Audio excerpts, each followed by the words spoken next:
O segundo tema é: o cristianismo é responsável pelo avanço da humanidade.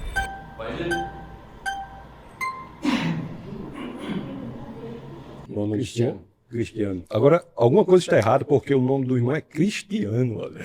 Bom, eu discordo completamente, absolutamente, pelo fato de que eu não acho que o cristianismo seja responsável pelo avanço da humanidade, muito pelo contrário. Existe algo de retrógrado nesse sentido. Eu confio muito na ciência, na verdade. De acordo com a nossa conversa, qual a narrativa que o senhor teria em relação a esse processo de desenvolvimento da humanidade em cima do cristianismo? Se o senhor quiser falar em relação à ciência, nós podemos falar em relação à ciência, ou talvez em outras áreas. Mas só em relação à ciência, para o senhor ter uma ideia, a ciência moderna, ela só aparece de forma relevante em países de matriz cristã. As maiores e melhores universidades do mundo foram iniciadas como escolas de discípulos cristãos. Eu vou citar alguns exemplos: Harvard, Princeton, Yale, Cambridge. Para você ter uma ideia, o lema original da Universidade de Harvard, que é a maior e melhor universidade do mundo, é verdade para Cristo e a Igreja. Então, a ciência se desenvolve também diante de uma perspectiva, de um pano de fundo filosófico que é judaico-cristão. Qual é o pano de fundo filosófico da possibilidade de desenvolvimento da ciência? É que a empreitada científica, que é o intuito de encontrar padrões de inteligência no mundo, pressupõe que o mundo é organizado inteligentemente e, portanto, por uma mente inteligente. Isso é da ciência, mas nós podemos falar em vários avanços em outras áreas também, se o senhor quiser. Mas eu não consigo associar ciência e cristianismo. Para mim, cristianismo é algo que se tornou durante o tempo algo muito enfraquecido de acordo com a postura de variadas plataformas que a igreja veio se transformando no decorrer dos anos. A ciência é exata. Então, consequentemente, quando você fala em Harvard, eu acho sensacional, mas quem me garante que o diretor seja cristão, ele queira impor essa natureza cristã dentro de uma faculdade? O que eu não acho muito interessante é quando você vai num tribunal e tem Jesus crucificado. Tem pessoas neutras ali. Eu, particularmente, eu tenho outras questões de religião, como o budismo. Aquilo, para mim, é muito fora do que eu penso em relação à neutralidade de um local assim que você está julgando com pessoas inteligentes, tem um advogado, tem um réu, tem um advogado de defesa, tem de acusação, etc. Então, assim, existe uma tendência,